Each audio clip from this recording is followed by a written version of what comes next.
And March is Women's History Month, and even the most outstanding women in history have had to overcome some type of adversity to achieve what they've achieved. Davina joins us today to share how weaving together her two passions of law and philanthropy allows for other women in our community to make their mark. So Davina, did you ever think that your career and your passion could ever be married into one? Honestly, not at first. I started off in theater, and then I ended up going to law school, but I always knew that I wanted to work with artists and vulnerable communities. So I studied human rights, and then I moved on and finally was able to figure out a way to have my career and my passion be married into one through MyCreate. So let's talk about your company. How is that helping people in our community? So MyCreate works with survivors of human trafficking to use entrepreneurship as a form of advocacy and a form of income. So I have Roadmap to Business, which is for my survivor clients that are 25 and older. We incubate, incorporate, and accelerate their businesses and make sure that, if they want to include advocacy, that it's worked into the business. And then I have my youth entrepreneurship program where I'm working with at-risk opportunity youth ages 14 and up to be able to learn job skills, trade skills, and if they want, start a micro business with MyCreate. So with MyCreate, you're essentially kind of doing the dirty work on the back end that these people who are trying to get their feet on the ground, trying to start their own business that they may not know the ins and outs of. So that's what you're using your law degree for. So you essentially wanted to go to school for philanthropy to just help people. Yes. So why law?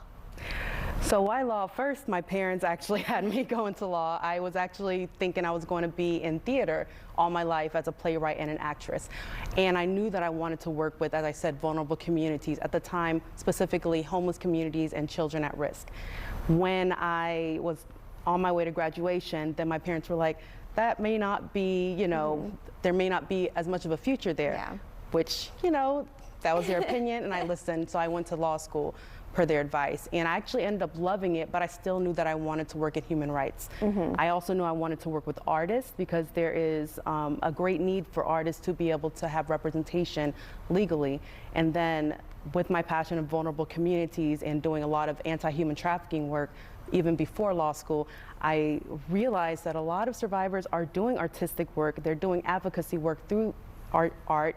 They're creative and they want to start businesses around their advocacy. And I knew, okay, I've started businesses, I have a legal background. I think I know how to help in a way that a lot of organizations are not really focusing on.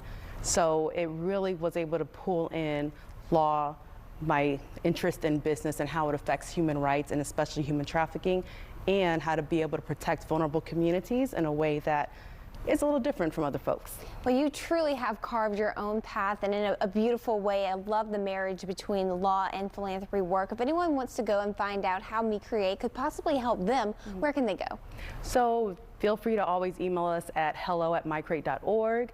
We have our website, www.mycreate.org. We are actually running a campaign right now at ifundwomen.com to be able to fund up to 50 survivor clients with 1 free year of tax services and financial coaching with True Alliance Tax. So there are different ways that you'll be able to reach out and to be a part of helping MyCreate. Great. Well, thank you so much for joining us today. If you're at home and you feel like you can be helped by the services she provides, please take advantage of that.